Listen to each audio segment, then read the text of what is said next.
बिस्मिल्लाहिर्रहमानिर्रहीम। अस्सलाम वालेकुम। मेरे शौहर ने मुझे घर से बाहर निकाल दिया क्योंकि मैं बांझ थी। मुझे एक औरत ने अपने पास रख लिया अपने बच्चे की परवरिश के लिए। मेरी मालकिन कहती इस बच्चे को अपने साथ ही सुलाया करो। पता नहीं क्यों मालकिन बच्चे से प्यार क्यों नहीं करती थी। लेकिन एक रात जब मालकिन रात को छत पर गई तो मैं भी उनके पीछे गई। वहाँ मेरी रूह लरस गई क्योंकि वहाँ तो मैं बेयकीनी से अपने घर के बंद दरवाजे को देख रही थी, जिसमें अभी थोड़ी देर पहले ही मेरे शौहर ने मेरा हाथ पकड़कर मुझे बाहर निकाल दिया था। मेरा कसूर सिर्फ इतना था कि मैं बांझ थी। दुनिया कभी भी किसी के लिए इतना तंग नहीं होती जितना एक बांझ औरत के लिए हो जाती है। सारी जिंदगी साथ निभाने वाले, साथ जीने मरने की कस्में खाने वाले मेरे शौहर ने मुझे आज बेयारो मददगार छोड़कर घर से बाहर निकाल दिया था। मुझे यकीन नहीं आ रहा था कि उसने मुझे घर से निकाल दिया है, वो भी रात के इस पहर जब गली के कुत्ते भी सो चुके होते हैं। कुछ देर तो मैं फटी फटी आंखों से बंद दरवाजे को देखती रही। फिर मैंने जोर जोर से दरवाज़ा खटखटाना शुरू कर दिया। मैं अपने शौहर की मिन्नतें करने लगी कि मुझे अंदर आने दो, मैं कहाँ जाऊंगी, मुझे इस तरह से ना निकालो। निकालना ही है तो दिन की रोशनी में निकाल लो। रात के अंधेरे में तुम अपनी जवान बीवी को निकाल रहे हो, तुम्हारी गैरत कहाँ मर गई है अब। काफ़ी देर बेबसी से दरवाज़ा खटखटाने के बाद जब मेरी उम्मीद ख़त्म हो गई तो मैंने सुनसान गली को देखा और सोचने लगी कि मैं अब कहाँ जाऊँ। मैं खामोशी से दुपट्टा सही तरीके से ओढ़कर गली से गुजरने लगी तो मुझे लग रहा था कि ये गली नहीं, एक पुलिस रात है जिसे मैं तन्हा पार कर रही हूँ।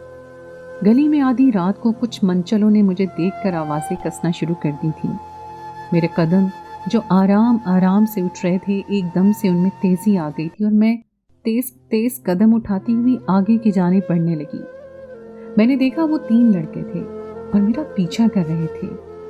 मैं तेजी से चलती जा रही थी, मेरा दिल जोर जोर से धड़क रहा था। मुझे नहीं पता था कि मैं कहाँ जा रही हूँ, मुझे कहाँ जाना है। खौफ की एक लहर सी मेरी रीढ़ की हड्डी में सिरायत कर गई थी। मैं चलती चलती रोड पर पहुँच गई और तेजी से भागने लगी। भागते भागते मेरा सांस फूलने लगा था, हिम्मत जवाब दे गई थी, सर चकराने लगा था। मेरी आंखों के सामने अंधेरा छा चुका था और मैं लड़खड़ाती हुई सड़क के बीचों बीच होशो खुद से बेगाना होकर जमीन बोस हो गई। मेरी आंख खुली तो मैं एक आलीशान घर के आलीशान कमरे में मौजूद थी। मेरे सामने एक जवान जहान औरत बैठी हुई थी जो बहुत हसीन थी और अपनी उंगलियों से मेरे बालों को सहलाती जा रही थी। मेरा सर अभी भी चकरा रहा था। मैंने उस औरत को सवालिया नजरों से देखा। उसने मेरी नजरों का सवाल भांप लिया था। मुस्कुरा कर कहने लगी कि तुम परेशान ना हो, तुम बहुत महफूज हो यहाँ पर। मैंने उसे पूछा कि आप कौन हैं और मैं यहाँ कैसे आई हूँ। तो उसने कहा कि मैं अपने बच्चे के लिए दवाई लेने गई थी, उसके पेट में दर्द था और मेरे पास दवाई खत्म थी। लेकिन जैसे ही मैं दवाई लेकर वापस आ रही थी तो मैंने तुम्हें बीच सड़क पर बेहोश पाया। मैंने देखा कि कुछ लोग तुम्हारे ताक़ुब में भी थे। मैंने उनको धमकी दी और तुम्हें उठाकर गाड़ी में डाला। यहाँ पर एक डॉक्टर बुलवाया जिसने तुम्हें ड्रिप लगाई। तुम्हारा बीपी लो हो चुका था। उसने मुझसे कहा कि जब तक मेरी तबीयत ठीक नहीं हो जाती तब तक मैं यहीं रहूं। उसने मुझसे मेरे मुतालिक कोई सवाल नहीं किया। 2-3 दिन मैं बड़ी तबीयत ख़राब में रही तो मैंने उसे कहा कि मैं अब जाना चाहती हूँ, आपकी बहुत मेहरबानी है। मेरी बात सुनकर उसने कहा कि कहाँ जाओगी। तुम्हारी हालत देखकर मैं समझ गई थी कि तुम्हें तुम्हारे घर वालों ने आधी रात को घर से बाहर निकाल दिया है या फिर तुम घर से भाग कर आई हो। तुम 3 दिन से मेरे घर में रह रही हो, अब क्या तुम्हारे घर वाले तुम्हें कबूल करेंगे। उस औरत की बात सुनकर मैं हैरान हो गई। उसने कैसे मेरे दिल का हाल जान लिया था। मैंने रोना शुरू कर दिया और अपनी सारी रुदाद उसे सुना दी। उसने मुझसे कहा कि मुझे अंदाज़ा हो चुका था कि तुम एक शरीफ लड़की हो, तुम्हारे साथ कोई हादसा पेश आया है। मैंने कहा हाँ, मेरे शौहर ने मुझे घर से निकाल दिया। मैंने घर से भागकर शादी की थी। मेरे घर वाले अब मुझे कबूल नहीं करेंगे। मैं तो अपने घर वालों के लिए उसी दिन मर गई थी जिस दिन मैं रात के अंधेरे में अपने बाप की चौखट फलांग कर अपने पसंदीदा शख्स के साथ भाग गई थी और अब उसी शख्स ने मुझे आधी रात को हाथ पकड़कर घर से निकाल दिया, सिर्फ इसलिए कि 5 साल तक मैं उसे औलाद न दे सकी। मेरी दास्तान सुनकर उस औरत की आंखें भर आईं। उसने अपने आंसुओं को रोकते हुए कहा कि तुम हमेशा मेरे साथ यहाँ रह सकती हो, बस तुम्हें मेरा एक काम करना होगा। उस औरत की बात समझकर मुझे गुस्सा आ गया। मैं समझ गई कि वो क्या काम कहना चाहती है और किस काम के लिए उसने 3 दिन से मुझे यहाँ रखा हुआ था। मैंने उसे कहा कि आप जो काम करने का मुझे कह रही हैं, मैं वो काम हरगिज़ नहीं करूँगी। मुझे समझ आ गया है कि आपने मुझे कौन सा काम कहना है। आप जैसी औरतें हम जैसी मजबूर औरतों का फ़ायदा उठाकर उन्हें जिस्म फरोशी पर मजबूर कर देती हैं, सिर्फ इसलिए कि हम सड़क पर आधी रात को आपको बेहोशी की हालत में मिलती है, सिर्फ इसलिए कि आपको यकीन होता है कि हमें घर से निकाला गया है या हम घर छोड़कर आई हैं तो हमारे घर वाले हमें कबूल नहीं करेंगे, और इसी मजबूरी का फ़ायदा उठाते हुए आप लोग हम जैसी लड़कियों से जिस्म फरोशी करवाते हैं और ये बड़े बड़े बंगले बना लेते हैं। मैंने गुस्से से कहा तो वो औरत मेरी तरफ देखती रही। फिर उसने कहा कि मैं तुमसे ऐसा कोई काम नहीं करवाऊंगी और ना ही मैं इस किस्म की औरत हूँ। तुम्हें बस सारा दिन मेरा बच्चा संभालना होगा। तुम बे औलाद हो, तुम्हें औलाद नहीं हो सकती और मैं अपनी औलाद को संभाल नहीं सकती। मुझे अपने बच्चे के लिए आया चाहिए। तुम मेरे बच्चे को संभालो, मैं तुम्हें बहुत अच्छी तनख्वाह दूंगी और तुम इसी घर में मेरे साथ रहोगी। उसकी बात सुनकर मुझे इत्मीनान हो गया। मुझे इतना अच्छा काम मिल गया था। मैंने फौरन इस बात की मान ली और सुकून से इस घर में रहने लगी। उसका बच्चा सिर्फ 2 साल का था। उस बच्चे को मुकम्मल तवज्जो दरकार थी, लेकिन मैंने एक बात नोट की थी कि उसकी माँ उस पर बिल्कुल तवज्जो नहीं देती है। ना ही तो उसे गोद में उठाती थी और ना ही उसे प्यार करती थी। ऐसा महसूस होता था कि वो अपने बच्चे से बेजार है। मुझे वो औरत एक पुरस्कार औरत लगने लगी थी। मैं सोच रही थी कि मुझ जैसी औरत जिसके अंदर ममता कूट कूट कर भरी हुई थी, उसे तो कुदरत ने औलाद नहीं दी थी, और ऐसी औरत जिसके अंदर ममता नाम की कोई चीज़ ही नहीं है, उसे औलाद मिल गई है। खैर, मुझे उसकी ज़ाती ज़िंदगी से कोई लेना देना नहीं था। मुझे एक काम मिल गया था और मैं दिल से उसे कर रही थी। मैं सुकून से रह रही थी क्योंकि इस घर में कोई मर्द नहीं था, बस मेरी मालकिन, उनका बच्चा और गेट पर चौकीदार मौजूद होता था। लेकिन एक दिन जब मैं बच्चे को खाना खिला रही थी तो अचानक से एक शख्स बड़े रौब के साथ कमरे में दाखिल हुआ। मैं उसे देखकर हैरान हो गई। वो भी मुझे देखकर ठिठक गया था। वो बहुत ही शानदार शख्सियत का मालिक था। उसकी उम्र 30 से 35 के लगभग लग रही थी और उसे देखकर लग रहा था कि वो कोई बहुत बड़ा बिजनेसमैन है। थोड़ी देर वहां पर दरवाजे का लॉक पकड़े वो खड़ा मुझे देखता रहा, फिर मेरे करीब आया और बच्चे को उठाया। उसने बच्चे को प्यार करना शुरू कर दिया तो मैं समझ गई कि ये शख्स यकीनन इस बच्चे का बाप है। मैं घबरा कर कमरे से बाहर निकल गई। मेरी मालकिन ने मेरी घबराहट की वजह पूछी तो मैंने उन्हें बताया कि कोई शख्स अंदर आया है। मेरी मालकिन ने कहा कि हाँ, वो मेरा शौहर है, बिजनेस के सिलसिले में शहर से बाहर गया हुआ था कुछ दिनों से। मालकिन ने बेजारी से कहा। मुझे उस पर बड़ी हैरत हुई। वो ना सिर्फ अपने बच्चे से बेजार थी बल्कि अपने शौहर से भी बेजार लगती थी। मालकिन भी हर वक्त खामोश रहती थी और साहब भी हर वक्त खामोश रहता था। दोनों के माबैन मैंने कोई भी बातचीत करते हुए नहीं देखा। साहब आते थे, दूसरे कमरे में सो जाते थे और अपने बच्चे को प्यार करते, थोड़ा सा वक्त उसके साथ गुजारते, लेकिन मालकिन तो बिल्कुल भी बच्चे को नहीं उठाती थी। मैंने मालकिन से पूछा कि क्या आपकी मोहब्बत की शादी है? तो उन्होंने जख्मी नजरों से मुझे देखा, फिर इस बात में सर हिला दिया। मैं ये जानकर हैरान रह गई कि मालकिन की मोहब्बत की शादी थी, यानी उन्हें मालिक से बहुत मोहब्बत थी। और मालिक को उनसे मोहब्बत थी, तो फिर ये दूरियां क्यों थीं? इतने बड़े घर में मुझे घुटन होने लगी थी क्योंकि यहाँ के इंसान इस तरह की पुरस्कार शख्सियत के मालिक थे जिन्हें समझना मेरे बस की बात नहीं थी। मालकिन मुझे कहती थी कि बच्चे को अपने साथ सुलाऊं। जब बच्चे को अपने साथ सुलाती थी तो आधी रात को मेरा मालिक अपने बच्चे के पास आता था और मेरी रूह लरस जाती थी। मैं उन्हें मना करना चाहती थी लेकिन मैं नहीं कर सकती थी क्योंकि मैं उनकी मोहताज थी। मुझे मालिक की नज़रों से खौफ आता था। उनकी आंखों के किनारे सुर्ख होते थे जैसे कि कोई बहुत ही नशई किस्म का इंसान हो। लेकिन मैं बच्चे से थोड़े अरसे में ही मानूस हो चुकी थी। मैंने ढके छुपे अल्फाज में मालिक से इस बात का जिक्र किया कि आधी रात को मालिक मेरे कमरे में आते हैं बच्चे के पास, लेकिन मालकिन ने कोई रद्द-ए-अमल ही नहीं दिया। अगर एक बीवी को पता चले कि उसका शौहर उसकी जवान जहान मुलाजमा के कमरे में रात को जाता है तो घर में फसाद शुरू हो जाता, लेकिन मेरी मालकिन को तो कोई फर्क ही नहीं पड़ रहा था। मेरी मालकिन रोजाना ही छत पर जाती थी। मैंने सोचा कि आखिर वो छत पर क्या करने जाती है। मैंने ना जाने क्या सोचकर ان کا پیچھا کیا تو جو منظر مجھے وہاں دیکھنے کو ملا اسے دیکھ کر تو میری روح تک کام گئی تھی۔ میری مالکن ایسا کام بھی کر سکتی تھی، میرے وہم گمان میں بھی نہیں تھا۔ میں بھاگتی ہوئی مالکن تک گئی اور ہاتھ پکڑ کر انہیں روک دیا۔ میں نے غصے سے کہا کہ مالکن آپ ہوش میں تو ہیں، آپ کیا کرنے جا رہی تھی؟ آپ چھت سے کود کر اپنی جان دینا چاہتی تھی، آخر کیوں؟ آپ نے یہ تک نہیں سوچا کہ آپ کا چھوٹا سا بیٹا ہے، آپ کا شوہر ہے، اس کا کیا ہوگا؟ میری بات سن کر میری مالکن نے اپنا چہرہ دونوں ہاتھوں میں چھپا کر پھوٹ پھوٹ کر رونا شروع کر دیا۔ انہیں روتا ہوا دیکھ کر مجھے بہت دکھ ہوا۔ میں نے فوراً سے انہیں گلے سے لگا لیا۔ وہ مجھ سے لپٹ کر کافی دیر تک وہیں چھت پر بیٹھ کر روتی رہی۔ میں نے انہیں چپ کروایا اور انہیں پیار سے پوچھا کہ آخر ایسی بھی کیا بات ہے کہ آپ اپنی جان لینا چاہتی ہیں؟ میں نے ان سے کہا کہ مجھے بتائیں، مجھے بتانے سے آپ کا دل کا بوجھ ہلکا ہو جائے گا۔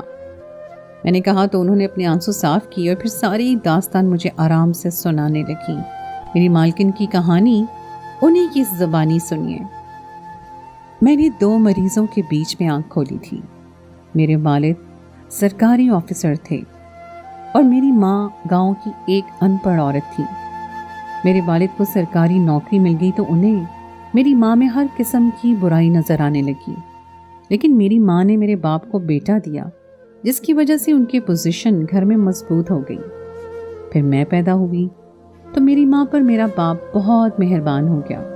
میں اپنے والد صاحب کی بہت زیادہ لاڈلی تھی۔ میری عمر 12 سال کے قریب ہوگی جب ہمارے گھر میں میرے والد صاحب ایک 18 سالہ لڑکے کو اپنے ساتھ لے آئے اور کہا کہ آج سے یہ ہمارے گھر کی دیکھ بھال کرے گا۔ اس کا نام رشید تھا۔ رشید کے آنے کے بعد میرے والدین کے مابین جھگڑے پھر سے شروع ہو چکے تھے۔ رشید مجھے ایک آنکھ نہیں بھاتا تھا۔ وہ کھانا بھی بناتا تھا، گھر کی حفاظت بھی کرتا تھا، مختصر یہ کہ وہ ہمارے گھر پر مکمل طور پر قابض ہو چکا تھا۔ میرے والد صاحب کو شراب، شباب اور کباب کی لت لگ چکی تھی اور میری والدہ کو گھر میں بیٹھنا نہیں آ رہا تھا۔ وہ شام ہوتے ہی اپنی سہیلیوں کے گھر چلی جاتی تھی اور میرے والد صاحب ان کی ڈیوٹی پر ہوتے تھے اور رات کو گھر سے باہر ہوتے تھے۔ بھائی بھی پیسے کے نشے میں چور تھے، ان کا بھی سارا دن گھر سے باہر گزرتا تھا۔ اب گھر میں صرف میں اور رشید اکیلے ہوتے تھے۔ میرے گھر والوں کو اس بات سے کوئی سروکار نہیں تھا کہ میں جوان ہو رہی تھی اور ایک جوان لڑکے کے ساتھ گھر میں سارا دن ہوتی تھی۔ میں نے بچپن سے لڑکپن کی دہلیز پہ قدم رکھا تو مجھے احساس ہوا کہ میرے گھر میں ساری آگ رشید کی لگائی ہوئی تھی۔ وہ میرے والد صاحب کو مختلف عورتوں سے ملاتا، ان سے رابطے کرواتا، میرے والد صاحب سے خوب انعام وصول کرتا۔ میرے والد صاحب ان سب کے بدلے میں ان کی جیب بھاری کر دیا کرتے تھے۔ دوسری طرف میرے والد صاحب کے معاشقوں کے قصے وہ آ کر میری والدہ کو بتاتا تھا اور میری والدہ کو یہ باور کرواتا تھا کہ وہ ان کا وفادار ہے اور ان کے شوہر کی ہر بات ان کو بتاتا ہے، اور اس کے بدلے میں میری والدہ اس کو پیسے دیا کرتی تھی، یعنی کہ دونوں طرف سے فائدے میں وہی تھا۔ میں 18 سال کی ہوئی تو بہت سمجھدار ہو چکی تھی۔ میں اپنے گھر میں رشید کی لگائی ہوئی آگ کو بجھانا چاہتی تھی، اس لیے ایک دن موقع پا کر کچن میں گئی جہاں پر رشید سبزیاں کاٹنے میں مصروف تھا۔ گھر میں اس وقت کوئی نہیں تھا۔ رشید حسب معمول رات کے کھانے کی تیاری کر رہا تھا۔ میں اس کے سامنے جا کر کھڑی ہو گئی اور اس نے ایک نظر مجھے دیکھا اور پھر مجھ سے کہا کہ یہاں سے چلی جاؤ۔ جیسے میں اسے ناپسند کرتی تھی ویسے ہی وہ بھی مجھے پسند نہیں کرتا تھا۔ میں نے اس کی آنکھوں میں آنکھیں ڈال کر دیکھا اور اسے کہا کہ میرے گھر میں آگ مت لگاؤ ورنہ میں تمہاری زندگی میں آگ لگا دوں گی۔ میری بات سن کر اس نے حیرت سے میری طرف دیکھا اور کہا کہ کیا مطلب ہے اس بات کا؟ میں نے اسے کہا کہ تمہیں اچھی طرح پتا ہے کہ میری بات کا کیا مطلب ہے۔ تم جو کھیل میرے والدین کے ساتھ اتنے سالوں سے کھیلتے آ رہے ہو، تمہیں لگتا ہے کہ کسی کو پتہ نہیں چلے گا، لیکن مجھے پتہ چل گیا ہے۔ اس نے کہا کہ ایسا بھی کیا راز تمہیں پتہ چل گیا ہے؟ اس کی بات سن کر میرے چہرے پر طنزیہ مسکراہٹ آ گئی اور میں نے کہا کہ تم اچھی طرح سے جانتے ہو کہ میں کیا بات کر رہی ہوں۔ میں تمہیں آخری وارننگ دے رہی ہوں کہ میرے گھر میں آگ مت لگاؤ۔ میری بات سن کر اس نے سر تا پا مجھے دیکھا اور پھر کہا کہ تم بڑی ہو گئی ہو، بہتر یہی ہوگا کہ مجھ سے فاصلہ رکھو، اپنے کام سے کام رکھو اور مجھے اپنے کام کرنے دو۔ آئندہ تم مجھے کچن میں نظر نہ آؤ۔ تم نے میرے کام میں خلل ڈال دیا ہے۔ مجھے کھانا جلدی بنانا ہے، چلی جاؤ یہاں سے۔ रशीद मुझसे बचपन से इसी अंदाज में बात करता था, क्योंकि जब वो इस घर में आया था तो मैं बच्ची थी और वो आज भी मुझे बच्ची समझ रहा था। लेकिन आज उसे अंदाज़ा हो गया था कि मैं बच्ची नहीं रही हूँ। मैंने उसे कहा कि ये मेरा घर है, मैं जहाँ चाहे जिस वक्त चाहे जा सकती हूँ। तुम नौकर हो, नौकर बन के रहो, मालिक बनने की ज़रूरत नहीं है। मेरी बात सुनकर उसने मुझ पर गुस्सा किया और गैर इरादी तौर पर उसका हाथ बुलंद हुआ था। फिर अचानक से उसने अपने आप पर काबू किया तो मैंने उसके हाथ को देखा और कहा, तुम मुझे थप्पड़ मारने वाले थे, मारो मुझे थप्पड़, रुक क्यों गए? मैंने उसका हाथ पकड़कर उसे तैश दिलाना चाहा। मुझे यकीन था कि वो मुझे थप्पड़ नहीं मार सकता, लेकिन अचानक से उसने एक जोरदार तमाचा मेरे गाल पर रसीद किया तो मेरे सर पर आसमान गिर गया। मैंने हैरत से उसकी तरफ देखा और उसे कहा कि तुमने मुझे थप्पड़ मारा है? तुम्हारी औकात क्या है, हैसियत क्या है तुम्हारी, जो तुम मेरे घर में मालिक बने बैठे हो? मैं उस पर शदीद गुस्सा कर रही थी कि अचानक मेरी नज़र कटिंग बोर्ड की तरफ चली गई, जहां पर रशीद ने बहुत मजबूती से छुरी को पकड़ के रखा हुआ था और उसकी हथेली जख्मी हो चुकी थी और उसके हाथ से खून रिस रहा था। मतलब ये कि जिस हाथ से उसने मुझे थप्पड़ मारा था उसने अपना वही हाथ जख्मी कर लिया। मैं उसको देख के घबरा गई। कोई शख्स ऐसा कैसे हो सकता है कि खुद को इतना बड़ा नुकसान पहुंचाए? न जाने क्यों उस वक्त रशीद से मुझे बेहद खौफ महसूस होने लगा और मैं फौरन वहां से भाग गई।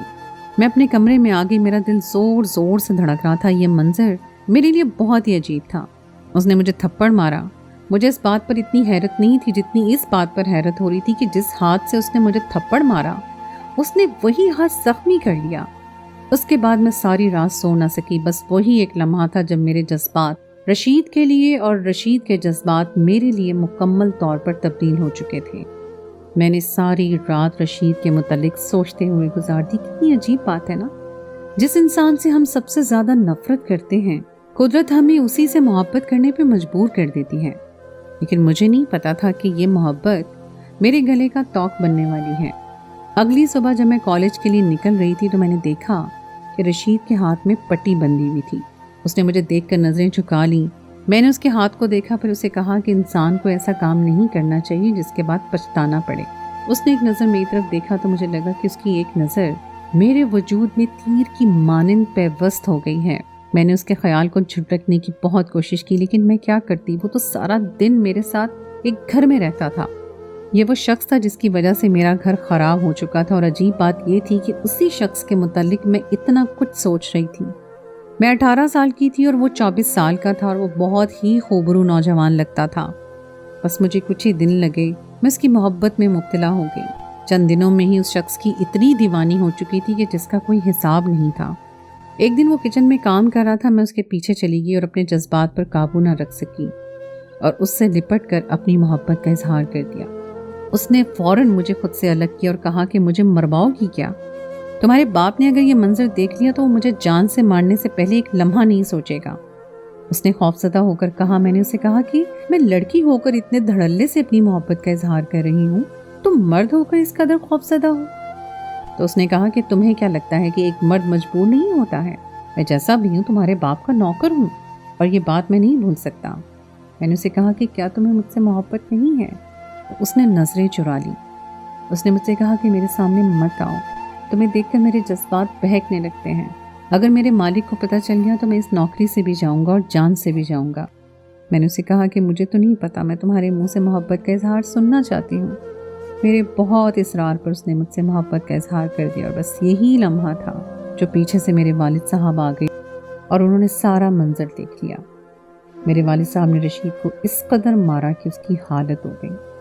मेरी माँ और मेरे भाई जमा हो गए। मेरे भाई ने भी सारा माजरा समझते हुए रशीद को मारना शुरू कर दिया। वो लहू लहान हो चुका था। मैं उसके ऊपर गिरकर उसे बचाने की कोशिश कर रही थी। मेरी माँ मुझे गालियों से नवाजते हुए मारती जा रही थी। एक हंगामा सा बर्पा हो चुका था। मेरे वालिद साहब ने पुलिस को फ़ोन मिलाकर कहा कि मैंने अपने नौकर को रंगे हाथों चोरी करते हुए पकड़ लिया है। मेरे वालिद साहब की बात सुनकर रशीद ने उनकी मिन्नत की कि मुझे पुलिस के हवाले ना करें। मैंने रशीद को आंखों ही आंखों में वहाँ से भाग जाने का इशारा किया। खुद ज़बरदस्त अदाकारी करते हुए मैं बेहोश हो गई। मैं हकीकत में बेहोश नहीं हुई थी, ये सिर्फ मेरी अदाकारी थी ताकि मौका पाकर रशीद वहाँ से भाग जाए। मेरे बेहोश होने पर सब मेरी तरफ मतवज्जो हुए और रशीद पीछे से भाग निकला। وہ ایسا بھاگا کہ دوبارہ کسی کے ہاتھ نہیں آیا۔ اس بات کو 1 مہینہ گزر چکا تھا۔ میرے ماں باپ نے فوراً سے میرا رشتہ دیکھ کر میری شادی کی تیاری شروع کر دی۔ ایک رات میں سو رہی تھی کہ میری کھڑکی پر دستک ہوئی۔ میں نے دیکھا تو رشید تھا۔ وہ مجھے لینے کے لیے آیا تھا۔ میں اس کی محبت میں اندھی ہو چکی تھی۔ میں اپنے والدین کی محبت کو لتاڑتے ہوئے رشید کے ساتھ ساتھ بھاگ گئی۔ ہم دونوں نے فوراً نکاح کیا اور 1 مہینہ ساتھ گزارا۔ بس 1 ماہ میں ہم دونوں دیوانوں کی طرح ایک دوسرے میں گم تھے۔ ہمیں کوئی اور دکھائی نہیں دیتا تھا۔ میرے والدین مجھے پاگلوں کی طرح ڈھونڈتے رہے۔ انہیں ہمارا ٹھکانہ معلوم ہوا تو میرے والد اور والدہ دونوں مجھے ڈھونڈنے کے لیے ایک ساتھ نکلے۔ ان کی کار کا ایکسیڈنٹ ہو گیا، وہ دونوں موقع پہ ہی جاں بحق ہو گئے۔ یہ خبر مجھ پر قیامت کی طرح گری تھی۔ پھر میرا بھائی ہمیں ڈھونڈتے ڈھونڈتے ہم تک پہنچ گیا اور میرے بھائی اور رشید کے مابین ہاتھا پائی شروع ہو گئی تھی۔ اسی ہاتھا پائی میں میرے بھائی نے رشید کو جان سے مارنے کے لیے اسلحہ نکالا۔ رشید اپنے آپ کو بچانے لگا اور اسی ہاتھا پائی میں گولی جا کر سیدھا میرے بھائی کو لگی۔ وہ بھی موقع پہ جاں بحق ہو گیا۔ بس یہ 1 دن کی بات تھی جو میری دنیا، میرا میکہ، سب کچھ لٹ چکا تھا۔ میرے میکے میں اب کوئی نہیں بچا تھا۔ رشید میرے بھائی کو مارنا نہیں چاہتا تھا، لیکن اس نے اپنے آپ کو بچانے کی کوشش میں سب کر دیا تھا۔ وہ پریشان ہو گیا اور میں بھی بے سدھ ہو کر بیٹھ گئی۔ یہ سب کیا ہو گیا تھا مجھے سمجھ نہیں آ رہا تھا۔ پولیس کے خوف سے رشید نے فوراً صحن میں قبر بنا کر میرے بھائی کو بنا کفن کے دفن کر دیا۔ میری آنکھوں کے سامنے میرا ہی بھائی بغیر جنازے کے، بغیر کفن کے قبر میں پھینکا جا رہا تھا اور میں بالکل بے بسی ہو کر دیکھ رہی تھی۔ کافی عرصے تک ہم روپوش رہے۔ اس عرصے سے میں امید سے ہو گئی۔ ہمارے پاس 1 روپیہ بھی نہیں تھا۔ پھر وہ مجھے میرے باپ کے گھر میں لے آیا جو کہ خالی پڑا ہوا تھا۔ میرے والدین کے جانے کے بعد ان کی جائیداد اور ان کے گھر کی اکلوتی وارث میں ہی بچی تھی۔ میں نے رشید نے گھر میں رہنا شروع کر دیا، لیکن ہمارے پاس بولنے کو کچھ بھی نہیں تھا۔ جو کچھ ہوا تھا اسے میرا ذہن قبول نہیں کر رہا تھا۔ میں رشید سے کیا کہتی، اس کا کیا قصور تھا؟ صرف یہی کہ میں نے اسے مجبور کیا تھا اظہار محبت کے لیے۔ وہ تو مجھے اس وقت جانے کا کہہ رہا تھا، لیکن میری ضد نے اسے اظہار محبت پر مجبور کیا اور پھر ہم اس حالت تک پہنچ گئے۔ میرے والد صاحب کا کاروبار رشید نے سنبھال لیا اور اس نے دن دگنی رات چگنی ترقی کر لی۔ 3 سال سے میں اس گھر میں ایک زندہ لاش کی مانند رہ رہی ہوں۔ روزانہ اپنے آپ کو ختم کرنے کی ہمت کرتی ہوں، لیکن مجھ سے نہیں ہو پاتا۔ آج بڑی مشکل سے میں نے ہمت کی تو تم نے مجھے روک لیا۔ مجھے نہ اپنے بچے سے کوئی لگاؤ ہے، نہ اپنے شوہر سے۔ یہ وہ شخص تھا جس کی محبت میں اندھی ہو کر میں نے اپنا سب کچھ گنوا دیا، اور آج یہی شخص میری نظروں کے سامنے ہے اور مجھے اچھا نہیں لگتا۔ وہ کہتا ہے میں تمہارے والدین کو مارنا نہیں چاہتا تھا، ان کی موت یہیں پر لکھی ہوئی تھی۔ وہ کہتا ہے میں تمہارے بھائی کو مارنے نہیں چاہتا تھا، لیکن وہ مجھے مارنے کے لیے آیا تھا۔ میں نے تو صرف اپنے آپ کو بچانے کی کوشش کی تھی۔ وہ مجھے کہتا ہے کہ میں نے تم سے کہا تھا کہ میرے سامنے سے چلی جاؤ، کیونکہ مجھے پتا تھا کچھ غلط ہو جائے گا۔ مختصر یہ کہ ہر بات کا الزام مجھ پر ٹھہراتا ہے، اور وہ صحیح کہتا ہے۔ مالکن نے اپنی کہانی سنا دی۔ میں ان کی کہانی سن کر بہت ہی افسردہ ہو گئی تھی۔ ہم جیسی لڑکیاں، ہاں مجھ جیسی اور میرے مالکن کے جیسی لڑکیاں، ہم جو اپنے ماں باپ کی چوکھٹ کو آدھی رات میں جس شخص کے آسرے پر پھیلا کر جاتی ہیں، وہی شخص ہمیں ہر بات کا الزام دے کر خود ہر الزام سے بری ذمہ ہو جاتا ہے۔ ہم جیسی لڑکیاں جو محبت کرنے والے والدین کو چھوڑ کر ایک انجان شخص کا ہاتھ تھام کر آدھی رات کو نکل پڑتی ہیں، وہ کبھی خوش نہیں رہ سکتی۔ مجھے اولاد نہیں ہوئی، میرے شوہر نے مجھے گھر سے نکال دیا۔ میری مالکن کو اولاد تھی، لیکن اس کو اپنی اولاد سے محبت نہیں تھی۔ میں گھر سے دربدر ہو گئی تھی، لیکن میری مالکن تو گھر کے اندر تھی، اپنے شوہر اور اپنے بچے کے ساتھ تھی، لیکن بے سکون تھی۔ رات کے اندھیرے میں ہم دونوں چھت پر بیٹھی اپنے اپنے دکھڑے رونے لگی تھی۔ کاش ہم اپنے والدین کا گھر نہ چھوڑتی، کاش ہم ان کی فرما بردار بیٹیاں ہوتی۔ وہ ہمارے لیے جس شخص کا انتخاب کرتے، یقیناً وہ اچھا ہی ہوتا۔ محبت کرنا گناہ نہیں ہے، لیکن والدین کا دل دکھانا بہت بڑا گناہ ہے۔ میں نے اپنی پوری زندگی میں کبھی بھی ایسی لڑکیوں کو خوشگوار زندگی گزارتے ہوئے نہیں دیکھا جس نے اپنے والدین کا دل دکھا کر کسی اور سے شادی کی ہو۔ تو دوستو، یہ تھی میری آج کی کہانی۔ امید ہے آپ کو آج کی کہانی پسند آئی ہوگی۔ کہانی اچھی لگے تو اسے لائک ضرور کیجیے گا، اپنے دوستوں کے ساتھ شیئر کیجیے گا، اور اگر آپ نے ابھی تک میرے چینل کو سبسکرائب نہیں کیا تو اسے فوراً کر لیجیے گا۔ اگلی کہانی تک کے لیے مجھے دیجیے اجازت۔ خدائے پیمان۔